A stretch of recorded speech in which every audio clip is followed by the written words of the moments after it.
Awanish tutorial पर channel पे एक बार आपका फिर से स्वागत है। देखिए, जैसा कि आप थंबनेल पर देख भी रहोगे कि यूपी ट्रिपल मुख्य सेविका भर्ती अपडेट। कट ऑफ को छोड़िए, डीबी पर ध्यान दीजिए। डॉक्यूमेंट किस डेट से पहले के होने चाहिए उसको भी ध्यान देना है। रिजल्ट के बस कुछ पल ये तैयार कर लें। बहुत से ज़रूरी कागजात हैं जिन्हें आप कहीं इन कागज के चलते आपको यूआर कैटेगरी में न जाना पड़ जाए। ऐसा लेखपाल भट्ट, देखिए अच्छी तरह आप जानते हैं कि अगर आप आरक्षित श्रेणी में हैं, अगर डॉक्यूमेंट में आप फेल हुए, मैंने डॉक्यूमेंट आपका किसी भी प्रकार से गड़बड़ रहा, तो आपको तुरंत जो है आयोग क्या करेगा, मौका नहीं देता है। डीबी से कोई भी आयोग बाहर नहीं होगा, लेकिन आपको यूआर कैटेगरी में फाइट करा देगा, तो इसको भी ध्यान रखें। वहीं मैरिड अनमैरिड इस डॉक्यूमेंट पर ध्यान दें। तो क्या है अपडेट, प्लीज वीडियो को अंत तक देखें।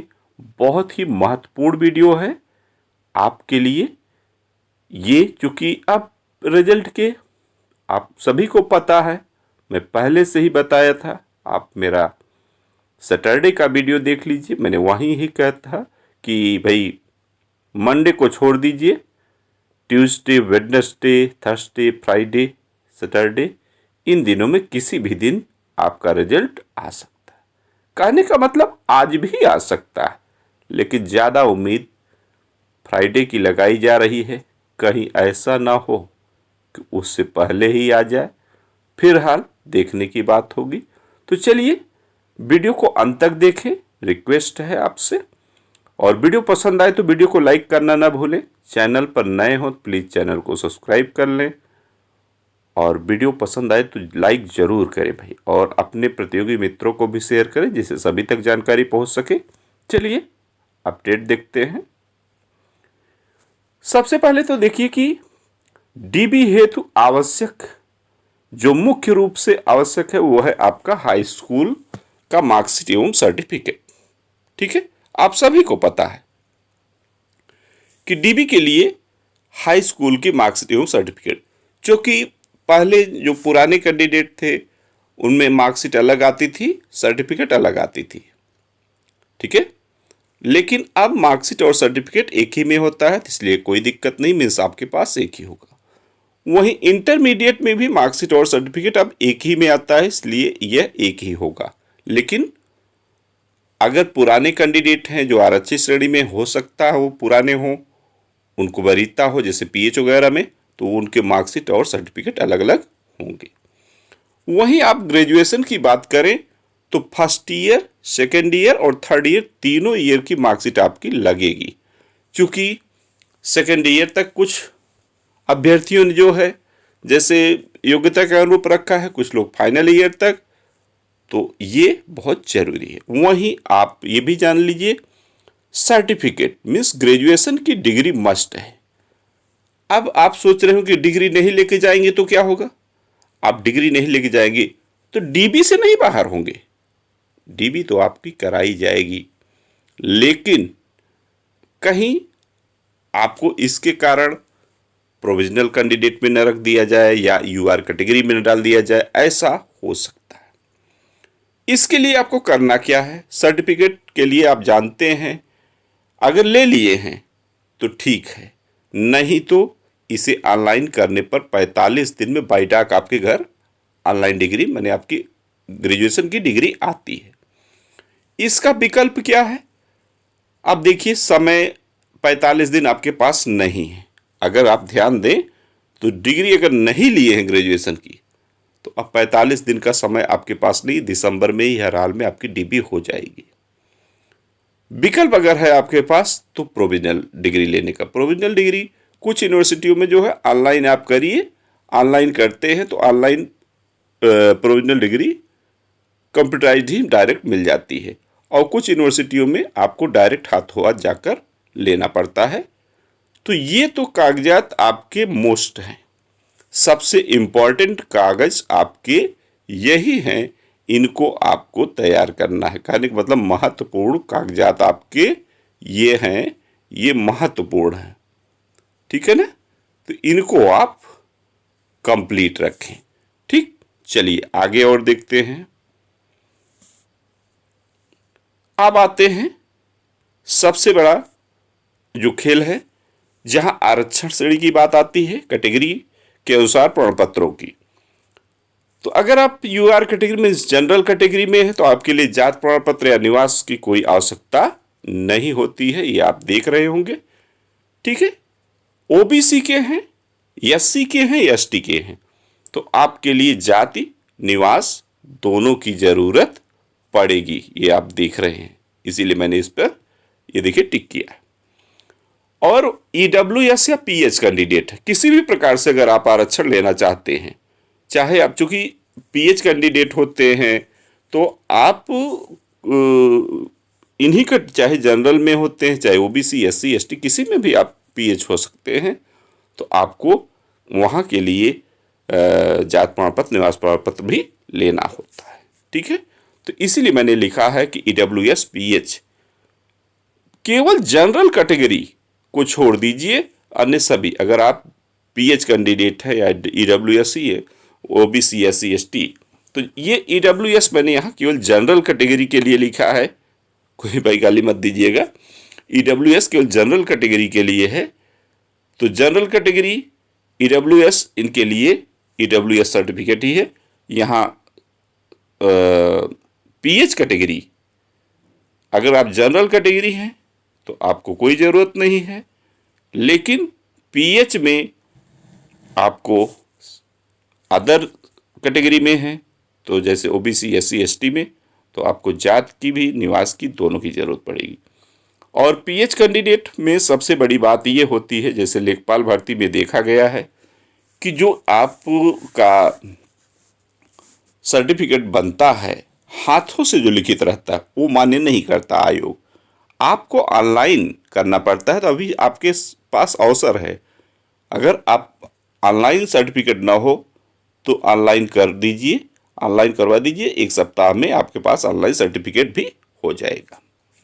तो इसलिए पीएच के लिए वही दशा फ्रीडम फाइटर के लिए भी सर्टिफिकेट ही मान्य होगी, एक्स सर्विसमैन के लिए ओनली ऑनलाइन सर्टिफिकेट मान्य होगी, और प्लेयर कैंडिडेट जो भी हैं इनके लिए भाई मंडल स्तरीय गेम हो, यूनिवर्सिटी लेवल पर हो, चाहे स्टेट लेवल पर हो, नेशनल लेवल, इंटरनेशनल, किसी भी प्रकार इस लेवल के सर्टिफिकेट होनी चाहिए। ठीक है, चलिए ये दूसरी अपडेट देखिए। मैरिड कैंडिडेट और अनमैरिड कैंडिडेट की बात करते हैं, सबसे बड़ा कंफ्यूजन होता है, क्योंकि ये ओनली महिलाओं की भर्ती है। आप सभी के अब 34,000 महिलाएं हैं, तो इसमें न कुछ तो एक एवरेज मान के चलते हैं 60 या 70% तो मैरिड कैंडिडेट ही होंगे। अब इसमें बात ये फंसती है कि कास्ट सर्टिफिकेट कौन सा लगेगा और एड्रेस के लिए जो सर्टिफिकेट वो कौन सा लगेगा। तो जो मैरिड कैंडिडेट है, अगर आपको आरक्षण लेना है, लाभ लेना है, तो आपको अपने पिता के नाम से ही, जहाँ पति का नाम नहीं तो छप जाएगा, वहाँ आपको पिता के नाम से ही कास्ट सर्टिफिकेट बनवाना है। ठीक है, इसके लिए भी उपाय है। लेखपाल जल्दी नहीं बनाएगा, पुराना हो गया है, काफ़ी दिनों की अगर शादी है, अगर 2-3 वर्षों पहले है तो कोई बात नहीं है, लेकिन अगर शादी पुरानी है माने, तो इसके लिए आपको तहसीलदार से मिलेंगे तो आसानी से बन जाएगा। इसके लिए मैंने यहाँ लिख भी दिया, देखिए अभी आपको दिखाते। वही निवास प्रमाण पत्र, ये ओनली एड्रेस प्रूफ होता है, तो जहाँ आपकी शादी हुई है वहाँ पति के नाम से जो एड्रेस है वही एड्रेस आपका एड्रेस होगा। चूँकि उसी पर आपकी ज्वाइनिंग होती है, वो केवल पत्र व्यवहार के लिए होता है। अगर आपकी ज्वाइनिंग हुई तो वही आपका एड्रेस प्रूफ होता है। इसलिए मैरिड कैंडिडेट विशेष रूप से ध्यान दें, अगर आरक्षण का लाभ लेना है तो पिता के नाम से ही कास्ट सर्टिफिकेट, मानी कास्ट सर्टिफिकेट में आपका नाम, और जहाँ वहाँ आपका ऑनर माने गार्जियन के रूप में पिता का नाम होना चाहिए। ठीक, निवास में आपका एड्रेस जो है पति वाला एड्रेस होगा। अनमैरिड में कोई दिक्कत ही नहीं है। अनमैरिड के लिए भाई जो कास्ट सर्टिफिकेट होगी और निवास एड्रेस दोनों ही पिता से नामित सर्टिफिकेट होंगे, ये तो सभी को पता है। आय जात निवास सभी वही के। मैरिड कैंडिडेट के लिए मैंने यहाँ लिख भी दिया है कि यदि मैरिड कैंडिडेट यदि जात प्रमाण पत्र में समस्या हो तो आप तहसीलदार से मिलकर ये बनवाया जा सकता है। अब ईडब्ल्यूएस कैंडिडेट के लिए विशेष बात यहाँ ध्यान दीजिए कि देखिए ये वैकेंसी जो ईडब्ल्यूएस सर्टिफिकेट बनता है वो एक वित्तीय वर्ष का होता है। वित्तीय वर्ष जो होता है आप अपने सर्टिफिकेट पर देखेंगे तो लिखा होगा यह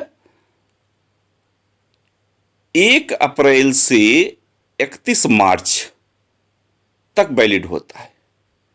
इसीलिए आपको अप्रैल, चूंकि भर्ती आपकी वैकेंसी जो आई है, आवेदन की तिथि क्या थी 3 अगस्त को आवेदन मने हुआ था। अंतिम तिथि 24 अगस्त थी आवेदन की और शुल्क जमा करने की जो थी शायद 31 अगस्त थी। ठीक है ना, ये आप सभी को पता है।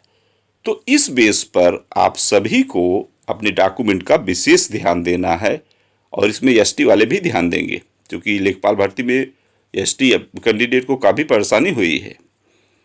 तो इसमें ईडब्ल्यूएस विशेष रूप से ध्यान दें।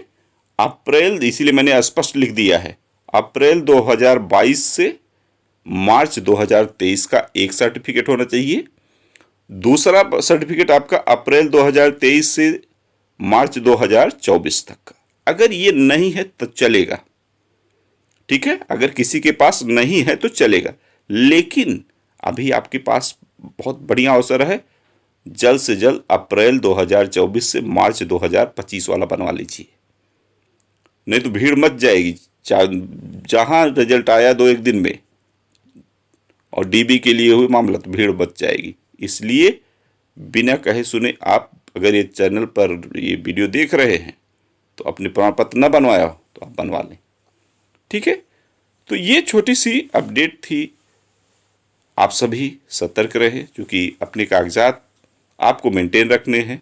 इसके अलावा तो आप सभी को पता ही है कि 2 फोटो लगता है, आधार कार्ड वनली वहाँ आइडेंटिटी है कि आप ही हैं, उसकी फ़ोटोकॉपी लगती है, उससे कोई दिक्कत नहीं है, ठीक है। आधार कार्ड लगेगा क्योंकि लेखपाल भर्ती में यही लगा था। उसके अलावा आपको डीबी के लिए प्रमाण पत्र जारी होता है, जैसे देख रहे हैं प्रपत्र जारी होते हैं। एक तो कह दीजिए डीबी का एडमिट कार्ड होता है, उसके अलावा 3 प्रपत्र होते हैं, प्रपत्र 1, प्रपत्र 2, प्रपत्र 3, प्रपत्र 4, और आपको उसको भरना होता है। ये सब उसमें हाई स्कूल इंटर सभी सारी चीज़ें भरनी होती है। ये देखिए उसका अंक का ब्यौरा भरना होता है।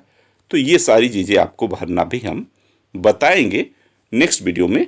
ये वीडियो बहुत ज़रूरी इसलिए था कि देखिए डीबी से ज़्यादा आवश्यक है कि आप कम से कम अपने कागजात को मेंटेन रखें।